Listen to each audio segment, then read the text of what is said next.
آج یہود و نصارہ یہ ثابت کرنا چاہتے ہیں کہ اسلام دہشت گردی پھیلا رہا ہے، یہ کفار یہ ثابت کرنا چاہتے ہیں کہ ان کا سب سے بڑا لیڈر جناب محمد الرسول اللہ صلی اللہ تعالی علیہ وسلم جو ہمارے نظریے میں پوری دنیا کے لیے امن کا پیغام ہے، لیکن یہ آج شیطان کی اولاد یہ ثابت کرنا چاہتے ہیں کہ سب سے زیادہ دہشت گردی معاذ اللہ ثم معاذ اللہ انہیں رسول اللہ صلی اللہ تعالی علیہ وسلم نے سکھائی ہے۔ لیکن ہائے افسوس کہ ہمارے مسلمان بھی ان کے ٹاؤٹ اور ایجنٹ بن کر ان کی بولی بولتے ہیں، اور کیونکہ ان کا جو کھاتے ہیں بولی تو ان کی بولیں گے، پھر یہ بھی کہنے لگے ہاں جو پگڑی باندھے وہ دہشت گرد ہے، جو داڑھی رکھے وہ دہشت گرد ہے، جو اس طرح کی بات کرے وہ دہشت گرد ہے۔ اگر اسلام کی بات کرنا دہشت گردی ہے، رسول اکرم صلی اللہ تعالی علیہ وسلم کی عزت اور ناموس کی بات کرنا دہشت گردی ہے، تو پھر پوری دنیا سنے سب سے بڑے دہشت گرد ہم ہیں، سب سے بڑے اسلام سے محبت کرنے والے ہم ہیں، سب سے بڑے رسول اکرم صلی اللہ تعالی علیہ وسلم سے محبت کا دم بھرنے والے ہم ہیں۔ اگر اسلام کا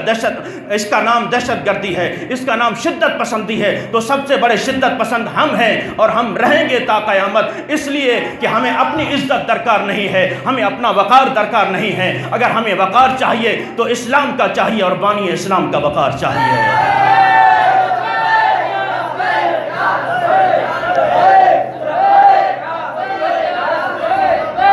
اس لیے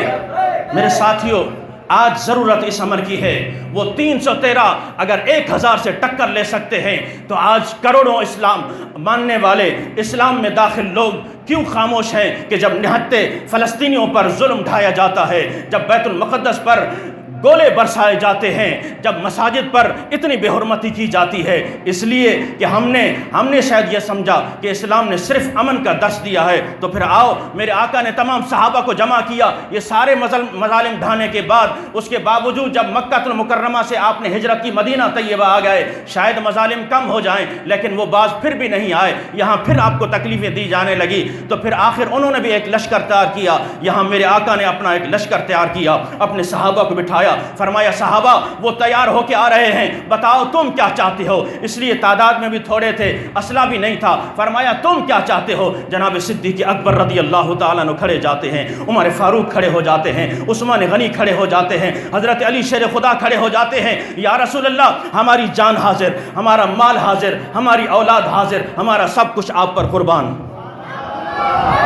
لیکن میرے آقا کریم صلی اللہ تعالی علیہ وسلم یہ سننا چاہتے تھے، آپ تو مکہ المکرمہ سے ہجرت کر کے میرے ساتھ آئے ہو، مہاجرین ہو، یہاں کے رہنے والے انصار کیا جواب دیتے ہیں، مدینہ والے کیا کہتے ہیں؟ اللہ اکبر! پھر ایک انصاری کھڑا ہو جاتا ہے، حضرت مقداد بن اسود کھڑے ہو جاتے ہیں، یا رسول اللہ صلی اللہ تعالی علیہ وسلم آپ ہم سے پوچھتے ہیں، آپ حکم کیجئے، آپ کا حکم ہو تو ہم دریا میں گھوڑے ڈال دیں، آپ کا حکم ہو ہم دریا میں گھوڑے ڈال دیں۔ حضرت معاذ کھڑے ہو جاتے ہیں، یا رسول اللہ صلی اللہ تعالی علیہ وسلم آپ ہم سے کیا پوچھتے ہیں؟ جہاں آپ کا دل چاہے جس سے صلح کریں، آپ کا دل چاہے جس سے قطع تعلق کریں، آپ کا دل چاہے جس سے جنگ کا اعلان کریں، ہمیں صرف اشارہ چاہیے، ہم آپ کے آگے بھی لڑیں گے، ہم آپ کے پیچھے بھی لڑیں گے، ہم آپ کے دائیں بھی لڑیں گے، ہم آپ کے بائیں بھی لڑیں گے،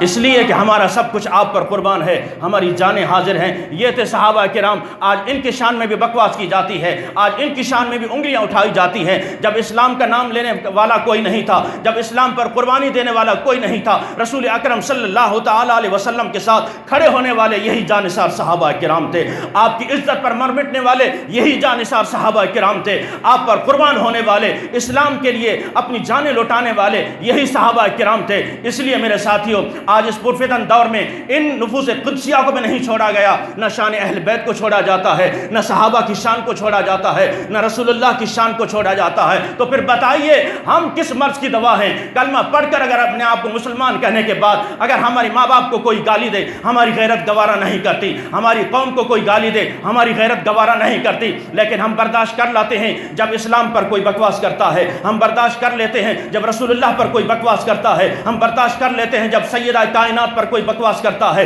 ہم برداشت کر لیتے ہیں جب جناب صدیق اکبر پر کوئی بھونکتا ہے، ہم برداشت کر لیتے ہیں جب جناب عمر فاروق رضی اللہ تعالیٰ عنہ کی شان میں گستاخی کی جاتی ہے، اس لیے کہ عزیزان محترم ہم دنیا کی رنگینیوں میں اتنے پھنس چکے ہیں، اب ہم اسلام کا نام لیتے ہوئے میں شرم محسوس ہوتی ہے، قرآن کی تلاوت بلند آواز سے کرنے میں شرم محسوس ہوتی ہے، نماز پڑھنے میں شرم محسوس ہوتی ہے، سجدہ ادا کرنے میں شرم محسوس ہوتی ہے، اس لیے کہ ہم نے یہ ساری چیزیں بالائے طاق رکھ کر یہود و نصارہ کو خوش کیا ہے، ان کے فیشن کو خوش کیا ہے، ان کے طریقے کو خوش کیا ہے، ہم نے ان کے لباس کو اپنایا ہے، ہم نے ان کے طور طریقے کو اپنایا ہے۔ آج بھری محفل میں اگر کوئی بیٹھ کر پانی پی جائے تو اس پر ہنستے ہیں لوگ، اس پر باتیں کی جاتی ہیں۔ بڑی محفل میں آپ کے گھر میں اگر کوئی سنت پر عمل پیرا ہو جائے تو سارے گھر والے اس کے خلاف ہو جاتے ہیں۔ اس لیے عزیزان محترم پھر یہود و نصارہ کو بھی موقع ملا، انہوں نے کہا کہ تن کے مارو ان کو، اتنا مارو اس لیے کہ ان کی حس ختم ہو چکی ہے، ان کی غیرت ختم ہو چکی ہے۔ آج اگر غیرت جگانی ہے سلطان صلاح الدین ایوبی کی طرح اپنے بچوں میں اپنے اندر وہ غیرت ایمانی جگانی ہوگی۔ جب یہ غیرت ایمانی جاگ جائے گی، خدا کی قسم نہ کسی ہندو میں کوئی بات کرنے کی ضرورت ہوگی، نہ کسی عیسائی میں آپ کے خلاف بات کرنے کی ضرورت ہوگی، نہ کسی یہودی میں آپ کے خلاف بات کرنے کی ضرورت ہوگی۔ لیکن شرط یہ ہے وہ 313 ہو کر جب 1000 سے ٹکر لے سکتے ہیں، آج کروڑوں کیوں ان یہودیوں کو دیکھ رہے ہیں۔ اس لیے عزیزان محترم ان 313 کی تاریخ کو دہراتے ہوئے یہ بار بار رمضان مبارک آتا ہے، 17 رمضان آتی ہے، یہ اس لیے بیان کیا جاتا ہے کہ اسلام کو اپناؤ، اسلام کا دامن تھام لو، قرآن کا دامن تھام لو، بانی قرآن کا دامن تھام لو، قرآن کا پر عمل پیرا ہو جاؤ۔ جب قرآن پر عمل پیرا ہو جاؤ گے انشاءاللہ کسی کو ضرورت نہیں ہوگی، ورنہ وہ آپ کے قرآن پر بات کرے گا، نہ آپ کے اسلام پر کوئی بات کرے گا۔ اللہ تبارک و تعالی ہمیں عمل پیرا ہونے کی توفیق عطا فرمائے۔ وآخر دعوانا الحمدللہ رب